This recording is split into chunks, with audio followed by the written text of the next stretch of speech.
Okay, sweet. So we have another round of the fourth Arthuria mock debate tournament. We have Footsoldier, we have Patty Politics. For this round, Footsoldier's taking the position that people diagnosed with dementia should be allowed to participate in physician-assisted suicide. Patty Politics is taking the opposition. For this round, the participants will have 40 minutes to debate. As always, one will be based upon who concedes. If we don't get a vocal concession from each participant, then we'll put it to a voting poll in which you, the audience, can vote on who you think performed better in the debate. Thank you both for debating. You can get started. Excellent. So, Patty, do you mind if I go first? Because I've written out an argument which I think might get the ball rolling on the debate. Sure. Cool.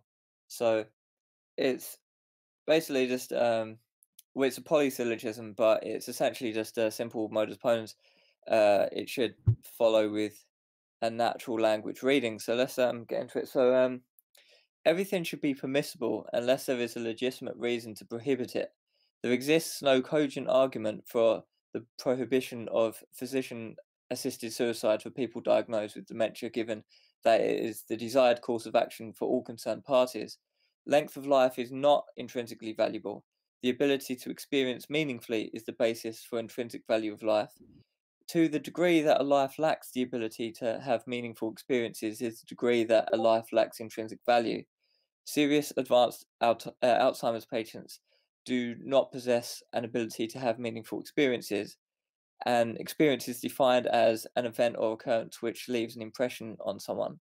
An experience cannot occur in this sense if the subject lacks the ability to remember it.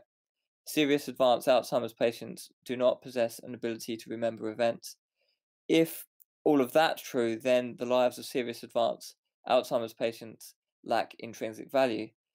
The lives of serious advanced Alzheimer's patients lack intrinsic value. So the lives of these patients may have extrinsic value because of their loved ones valuing a past understanding of their life.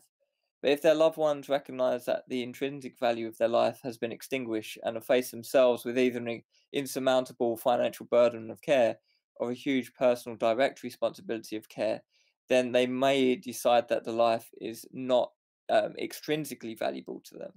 So if their loved ones recognize that, then they might actually just decide, yeah, there's no extrinsic value to this life. So if there exists neither intrinsic nor extrinsic value, then the life has no value. And if that is the case, a life which has no value is permissible to end, in which case a physician-assisted suicide for people diagnosed with dementia is permissible. I'll copy and paste that into the debate chat.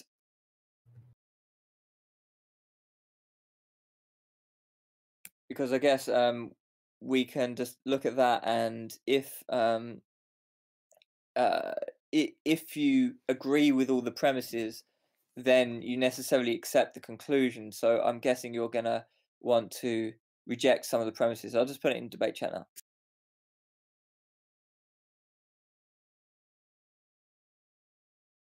Oh shit, it's over the character limit. I'll just chop it up one sec.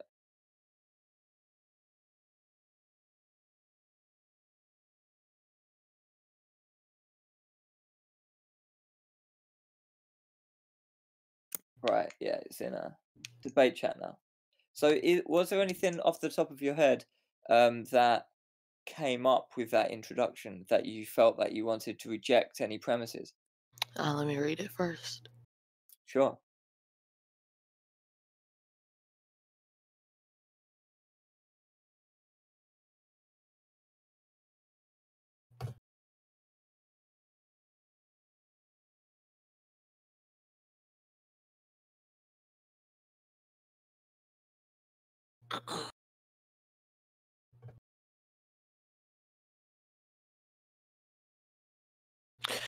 Okay, well, I think I'm gonna end up addressing all of your claims here, and I'm not gonna do it with philosophy, but with science. So, the debate on physician-assisted suicide is not about length of life, but about consent. Dementia patients can remember, sometimes, but they are not capable of giving informed consent. It's not about value. It's not about value, but principle of consent and protecting of not just the patient but future patients. Dementia is not just a disease. Dementia itself is not the disease. What is dementia is rather a wide range of different diseases that we classify based on behaviors such as confusion, of loss of some motor function or loss of memory, um, and um, and it's also not characterized by a patient's level of suffering. Dementia patients can actually remember, although they remember sometimes. In fact, I have a family member who has Alzheimer's, which is under dementia, but is not. Alzheimer's itself is not indicative of like you never remember anything. We all so You also claim that Alzheimer's patients do not possess the ability to have meaningful experience, one, because sometimes they don't remember experiences that they've had in the past, although they do. In fact, sometimes the little things can remind Alzheimer's and people who are under the umbrella of dementia. They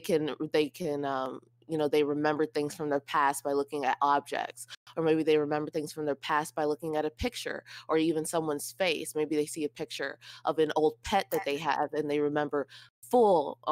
have full vivid memories of those things. They may not be able to remember them off the top of their heads, but they do get to have those kinds of experiences, although they may be limited in comparison to other people.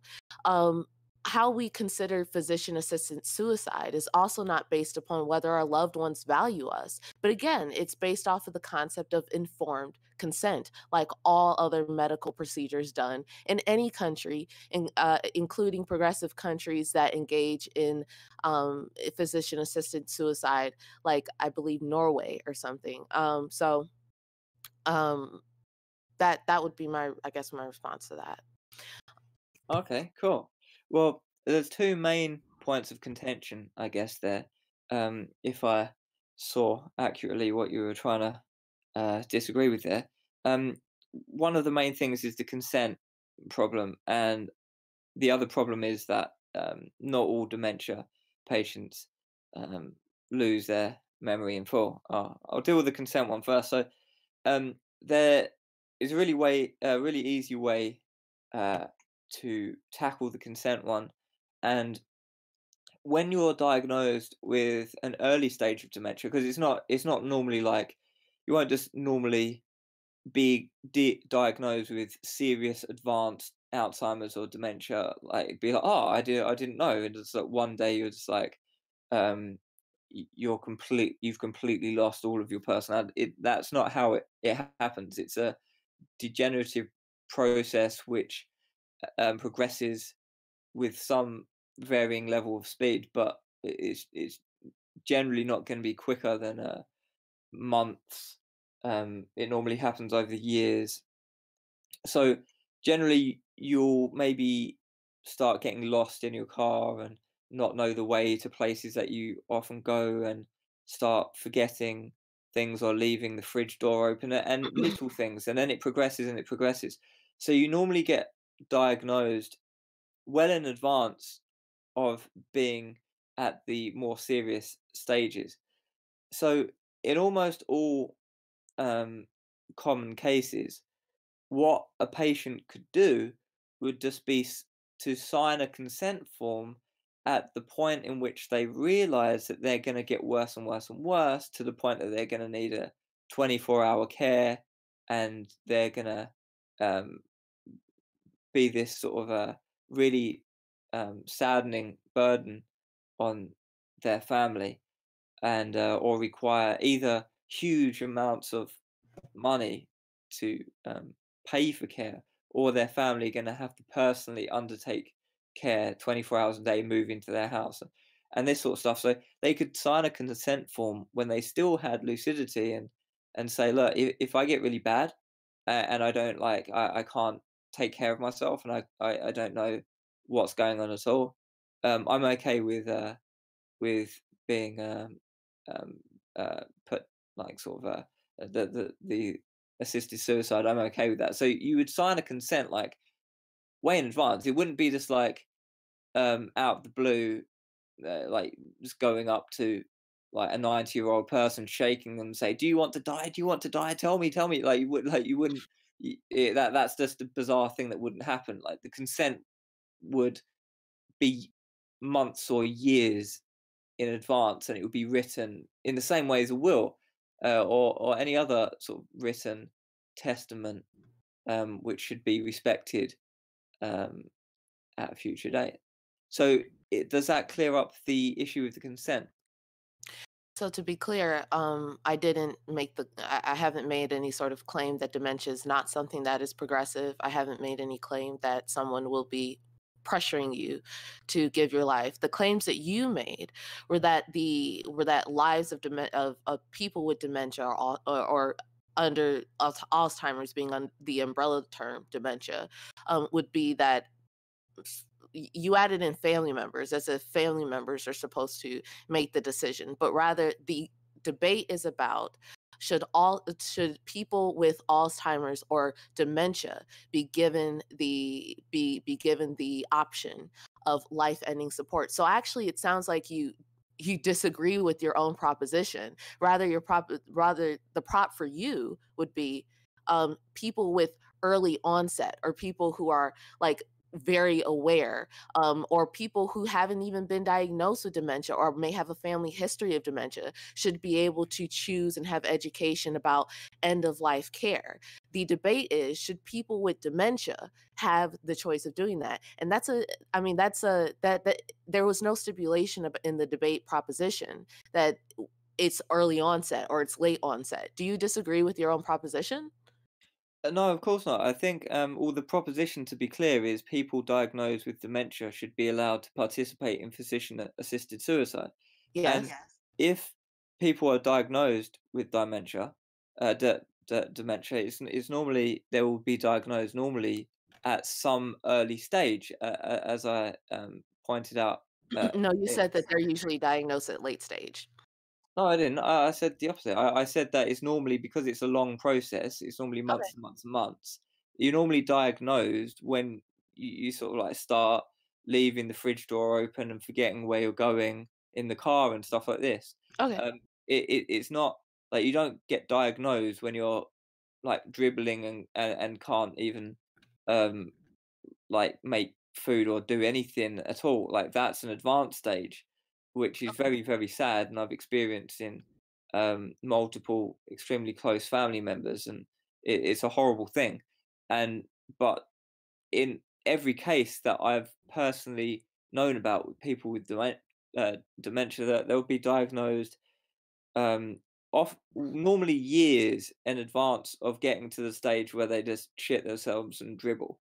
Right, that the dribbling and shitting happens much later, which is just a horrible thing to see. But there's normally years before it gets to that stage. So, like even one person who I was extremely close to in my family, who died of Alzheimer's disease, he would say um, he would he would be very confused and not be able to really say much at all.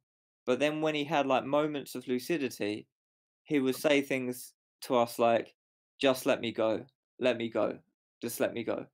And like he didn't want to see us have to care for him. He had too much um, like decency and what's the word, like pride and these sorts of things for people to have to assist him to the toilet, and he was very upset by all of it and just wanted it all to end. And um, but he said like well in advance, um, like the way he felt about all of this, but like in his Okay, can I most stop you? yeah, sure, go ahead. Okay, so again, this has nothing to do with your initial propositions. Your initial propositions was everything should be permissible unless there is a legitimate reason to prohibit it. The legitimate reason that I gave you was about consent. It wasn't about your feelings about what you saw in your family member. It was about consent. You also argued that there exists neither. I'm sorry. You said that where's it at? Well, If just to there, butt in, I already handled the consent issue, right? Well, like, was that unclear about you just get consent at point of diagnosis?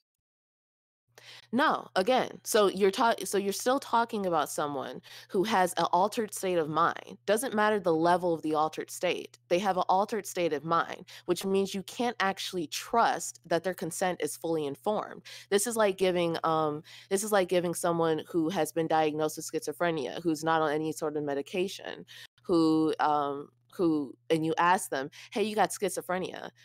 Do you want to get physician assisted suicide?" But they're still affected by an altered state of mind. They actually don't have informed consent. If you were to say that someone who has not been diagnosed with dementia, who is not showing signs of Alzheimer's or Lewy body disease, and maybe they have a family history of it, and you say, oh, well, it should be an option in which this person decides that they want to go ahead and get end of life care, which involves physician assisted suicide. That's one thing. But you're talking about someone who is already in the altered state of mind, who has already been affected by a disease that affects their memory, their motor control, and their ability to make wise decisions. Right. So it almost sounds like what you're saying is there's a binary here. Like you have dementia or you don't. In terms of there's like almost like ignoring the fact that there's a progression. Like when No, people are I diagnosed. agree with you. No, I agree with you that there is a progression. However, when people get diagnosed, they are already experiencing symptoms such as memory loss, right? You agree, right? Um, sure, but it's mild, and you can still fully like my family members like the one I was just talking about a minute ago.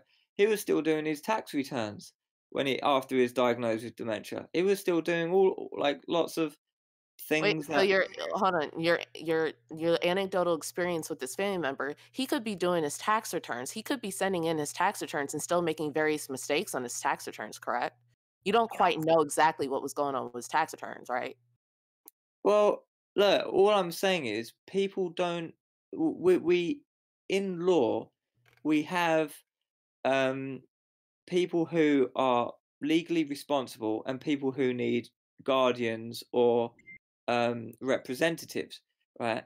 And you only need a representative once you're no longer cognitively able to um, deal with like the things that require legal consent and the yeah like if my granddad or the person I'm talking about if he was not able to um like he didn't have the legal ability to actually proceed with doing a tax return, then he wouldn't have been able to do it, right? So But the law is perfect, right? And it helps us determine what's okay and what's not okay, right? If the law said that you could strap somebody down to a table and administer a physician assisted suicide, just because, as you pointed out in your propositions, that a family member may not value the life of a family member intrinsically, that's okay because the law said so.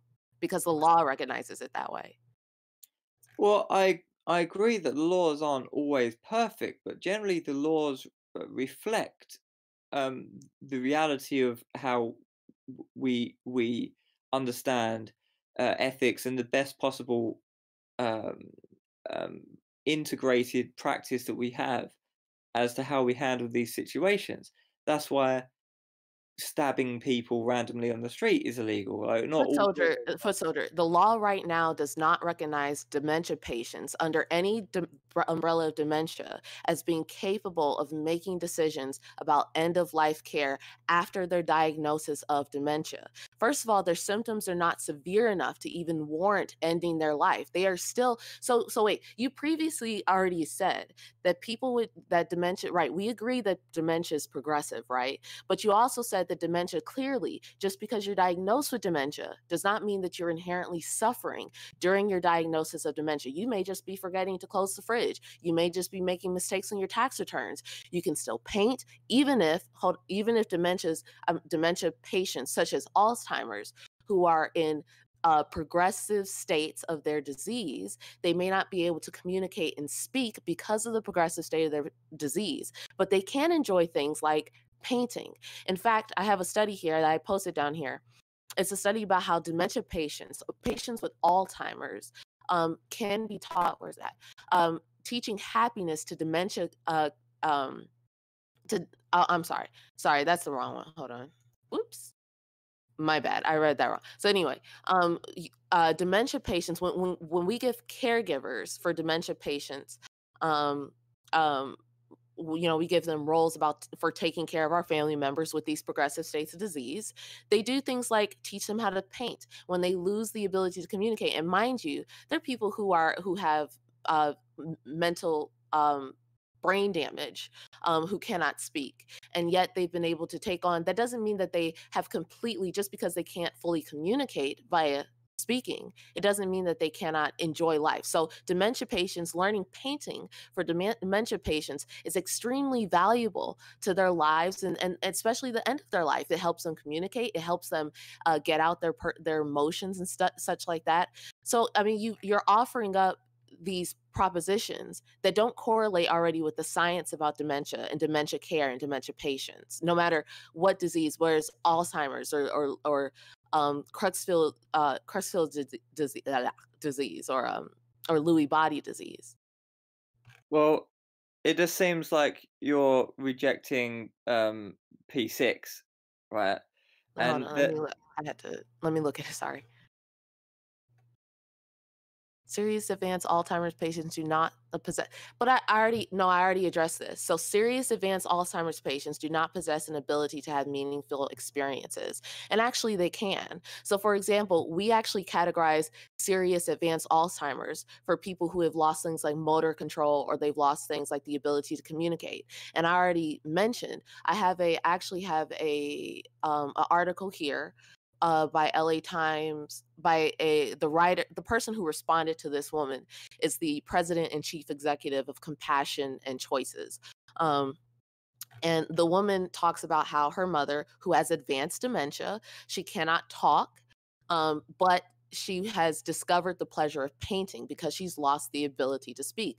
She's not active. She's not dependent, but she's on a day program in which the ability to paint has actually given her a sense of purpose and a way of belonging, not only within her within the community of her retirement home, but as someone who has lost some ability in their advanced Alzheimer's dementia to engage in a happy life. But she has this ability now because of painting. But you're offering up the idea that they lack the ability to have those meaningful values of life. Right, so there's several things on the table now, and I need to go through them systematically because I feel like we're not focused on. I feel like we're jumping around too much. So let's go through them one by one. So, firstly, the consent thing.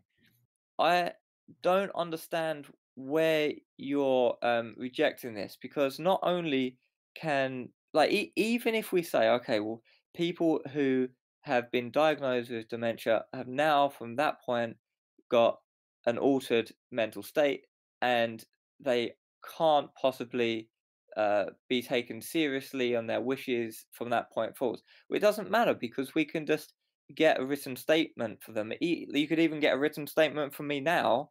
I could just say right now that that if I was to develop a serious dementia at any point, which was very burdensome for my family, and there was inadequate funds to care, then I would want to go through suicide. So I could already say that now, right?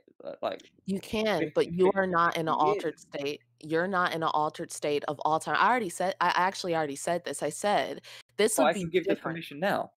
I but I already said this. I said this would be different if you are not affected by Alzheimer's or any form of dementia, in which now your proposition would have to change. Your How? proposition would now Hold on. Your proposition would now be people who have not experienced dementia, but when they get a form of dementia, they should be able to do whatever, right? Now that's your proposition. The No, no, proposition is you're sorry, you've confused the debate proposition. The debate proposition is people diagnosed with dementia should be allowed to participate in physician-assisted yes, suicide. but It you doesn't just it doesn't said, mean hold it on, doesn't foot mean that soldier. their consent couldn't be given in advance, and it doesn't mean that at the point of diagnosis they have to immediately die.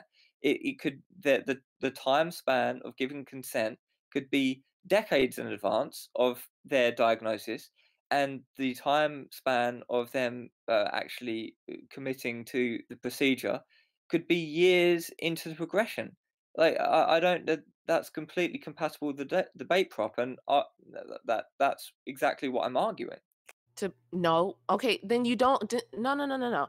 You the debate proposition, people diagnosed with dementia should be allowed to participate in physician-assisted suicide. You would have to sign up for physician-assisted suicide before in under your proposition, before you actually develop dementia or whatever form whatever's under the umbrella of dementia, That's right? completely prop because of course I'd give my consent. Like if we're having a debate on organ donation, then of course I would give my consent before I died because I can't get my consent if I I'm die, not right? So talking about before you died, foot soldier. So no, no, so I just meant in organ donation, right? So you can't give your consent in the morgue. So what I'm saying is, in both cases, the organ donation case or the dementia case, of course you can give your consent at any point, up to the point at which you can still give consent. If you're but saying, now well, you you're can't give consent when you've been diagnosed with dementia, I disagree. But I don't even, I'll just grant that. Okay, fair enough. I'll just grant that. But then you can just give consent before. You can give your your consent in your 20s or your organ as a donation teenager. your organ donation example is not analogous to this situation. So for example, okay, foot soldier, if you have dementia, you gave this is interesting because you gave an example of a family member or a friend or something like that who was experiencing an advanced state of dementia, and in moments of lucidity, he basically said, "Kill me."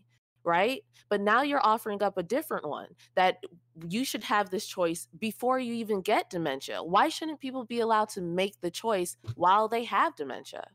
Right, I think I was explaining that, and you like interrupted what I was about to say.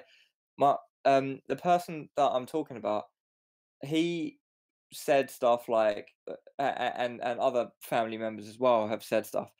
Someone very close to me said just the other day, if I ever get like that, then give me a bunch of sleeping pills, and I was horrified by it. But like a lot of people have said these things well in advance. The only reason why this person who has died of Alzheimer's disease, who I was talking about before, the reason why he didn't give written consent for this before his diagnosis is of course because there is no such thing in the UK. You can't in the UK you can't have physician assisted suicide yet. You can in Switzerland, right? But you can't in the UK. So of course he's not going to actually have written his consent in this case. But it was very clear But that's that not what I'm asking you. I'm not he asking you was about already whether he saying was like able to well in access it. advance. I'm He's not saying well asking. in advance of him being diagnosed with dementia. If I ever end up like that, just give me a bunch of pills. Many people who I know have said stuff like this. Okay, but you haven't answered my question. What Why was your shouldn't question then? people already within an advanced state of dementia who you perceive as suffering should not be able to get physician assisted suicide? Well, look, my case isn't that all people with dementia should be killed or something.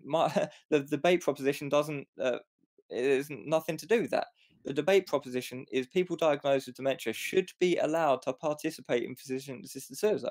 So there must be for me to argue the debate proposition. I just need to argue that under certain circumstances, in certain fitting Wait, no, contexts, but why there not? there exists the You're opportunity to participate you're in. dodging it. Why not? Why not? You mean what am I dodging? Why shouldn't those people within advanced dementia be able to get it? Why should it be picked and choose? It's almost like consent matters. Of course, consent matters. That Okay, has so to be you consent. agree. You agree. You didn't agree with me before that consent No, I mattered. did. No, no, consent does matter. It's in my syllogism. Look at what One like second. look, One uh, second. one sec. So P2. There exists no cogent argument for prohibition of physician-assisted suicide of people diagnosed with dementia, given that it's uh, the desired course of action for all concerned parties. All concerned parties, of course, includes the person who wants to commit suicide, right? Like that, of course. So Like, why of so course, you consent. You need consent. That's fine. that's still not about I'm sorry, maybe I should have used the word informed consent. So that still doesn't address my idea about informed consent. You simply said by those involved, sorry, let me reread it. There exists no cogent argument for prohibition of physician assisted suicide for people diagnosed with dementia, given that it is the desired course of action for all concerned parties. If someone is in an advanced state of dementia, wouldn't it be the desired course of action, in your opinion, for someone who somehow reaches what you perceive as lucidity, that it would be a desired action? It says nothing about informed consent. Your syllogism did not include informed consent. It includes desires. If someone desires to die under an altered state of mind, they're not actually practicing informed consent. No, you're just confusing what P2 is saying, right? So all P2 No, is I saying. read it. We talked about Yeah, yeah. plain Look, language. all P2 is saying is that if it is the desired course of action for all concerned parties, meaning there exists consent for the person and the family members are in line with that as well, and everyone is signed off on it, then there then there's no problem with it, right? So that is of course going to require some element of consent. Like if you're not going to consent to something, like like of course, like I'm sorry, that's repeat obvious. that. Hold on. Repeat that. Right. So it's just if it's the desired course of action of all concerned parties, then there needs to be the consent for all concerned parties. You can just okay, you could just Who is reword the desired course concerned of action to party? be consent, Who is the right? concerned party? Concerned parties are going to be the actual person, right? And Mhm. the people who know them, like family members and like directly interested people. Like if there's a contract between business people, the concerned parties are those people. It's not like random other people or the opinions of someone external to the family. It's the actual people involved. So you understand that typically when people sign their documents, especially when it concerns their end of life care, sometimes we're given guardianship, for example, right? But let's say we're not talking about that. Again, let's say we're talking about someone with an advanced all state of Alzheimer's. I really feel like you're trying to dodge the fact about informed consent. So someone in How? an altered state of mind cannot give informed consent. And Yeah, but I've so already when we're said talking, that the informed but consent can be given way in advance. we've already reached an issue here in which the main party, being the person on the table who's saying that they want to die because they're in a abnormal state of mind, because of their dementia, because of or maybe the Alzheimer's, whatever specifics under the umbrella term dementia, um, they are not capable of making an informed consent decision. So if you had a party of four people, say the doctor, the person, and the person's kin, whatever, one of the kin says that they don't agree because it's not within the interest of the kin, it's not the desire of the kin. The other person agrees because that's the interest or that's the desire of the kin. The doctor says, I'm not sure what decision to make. You're going to rely on the person who has an altered state of mind to break that tie, who cannot give informed consent to break that tie. No, I'm not saying that at all. Who can either say, no, I'm giving you an example, who can either Yeah, say, yeah, yeah, but if kill there me doesn't or no, kill exist, me. look, if there doesn't exist informed consent for all involved parties, then it doesn't go ahead. Like I don't have to say that in every case they must uh, the procedure must be performed. All I'm arguing that is permissible. Do you And agree or not that people with an advanced state of dementia cannot give informed consent? Well, I don't even. It's irrelevant because they can give informed consent before they've been diagnosed or at the time of diagnosis. It is. Well, then they're entering a contract or a decision about end of life care before they even reach the point of having dementia. Right, of course you can do that. What's wrong with that? Oh, I don't think I'm not saying that there's anything wrong with that. What I am saying is that you're picking and choosing the decisions. So why shouldn't a person who's already within an advanced state of dementia be able to make that decision? Or you're trying to, you're now just like arguing it against your own point that you were raising. I don't get it. You were saying, oh, No, well, they no, can't, I'm not. have No, I'm not. I'm informed consent asking you. You are if they've got picking and dementia. 'Cause choosing. look, You you were are saying, oh, picking. they can't You're have picking informed and consent. choosing. I'll You try are and get the point picking and across. I'm asking you. You are picking and choosing because No, I'm originally not. What am I picking and choosing? Just tell you're me picking. clearly what I'm picking and choosing because we're out of time now. Again, okay, so again, why can't people who are in an advanced state of dementia make the informed consent decision to get to end their life? Well, if they're currently in an advanced state of dementia and don't have the ability to consent to anything, then they can't provide consent to anything. So the consent would have to be given beforehand, which I've discussed multiple times now. I don't understand this point. Like, I'm not arguing that every single case must result in the procedure performed. I'm just arguing that given the conditions being correct, the context being correct, there's consent from all parties. It shouldn't be prohibited. I'm not arguing that if there's like some confusion and no one knows the intentions or no one knows the desires and the person can't give consent, kill them anyway. I'm not arguing for that at all. But anyway, we're out of time now Yeah, we're out because of time. it's 20 past. So I guess we should do Yep. closing statements. Do you want to go first or shall I? You go ahead. Yeah, so at the start of the debate, I gave a polysyllogism, and we had some sort of rejections. I guess P6 was rejected, but I don't really think that there was a compelling case to reject that. At least we didn't hash that out enough. P2 was rejected, but then I think we understood that P2 actually um, wasn't uh, what Patty thought it was, and actually she agreed with P2. So um, pretty much that I don't think there was any compelling um, rejection or defeaters for any of the propositions. And given that none of the propositions were defeated, and assuming that it's a valid modus ponens or the premises lead to the conclusion, which they do, it is valid. You might need to exercise some charity because it's I just quickly did it and I might not have um, linked all of the conclusions up. But yeah, just the general gist of the polysyllogism.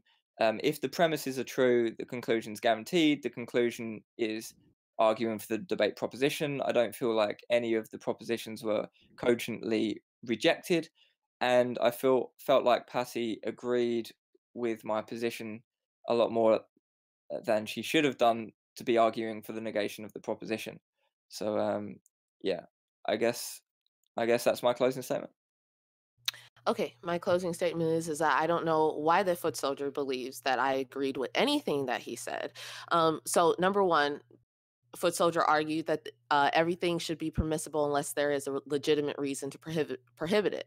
The legitimate reason being the argument of informed consent. Dementia patients cannot give informed consent. Now, it's one thing to say that someone should be able to sign up for physician assisted suicide before they actually display behaviors or mental issues, as we can usually see on things like CAT scans, for example, before they actually exhibit those behaviors and those altered state of minds. It's another thing to completely and utterly reject answering if those with dementia already, such as those in advanced states, cannot. Those in advanced states should be able to participate in a physician assisted suicide as end of life care. In P6, Serious advanced Alzheimer's patients do not possess an ability to have meaningful experiences. In fact, I did address this. I provided evidence to this. In fact, patients with advanced Alzheimer's, and to be clear, having advanced Alzheimer's can mean that you don't have a ability to communicate. It could mean that you have severe severe loss of memory.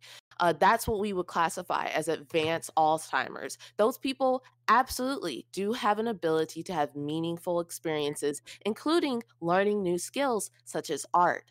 Last thing being is that what I talked about in my beginning is that it's not about whether when we talk about physician assisted suicide, it's more than just talking about if people experience suffering. It's more than what your family members think of you. But again, it's about informed consent. And to say and to immediately go to, oh, well, people before they even have Alzheimer's, before they're even diagnosed, just as a precaution, they should be able to say, if I'm at that point, I want to die, is one thing to when I ask him, well, should those who already have Alzheimer's, who are experiencing suffering, who are experiencing advanced issues such as what some patients experience, like aggression, psychosis, delusions, well, why shouldn't they be able to opt in to physician-assisted suicide? He refused to answer this, really. So that's my closing.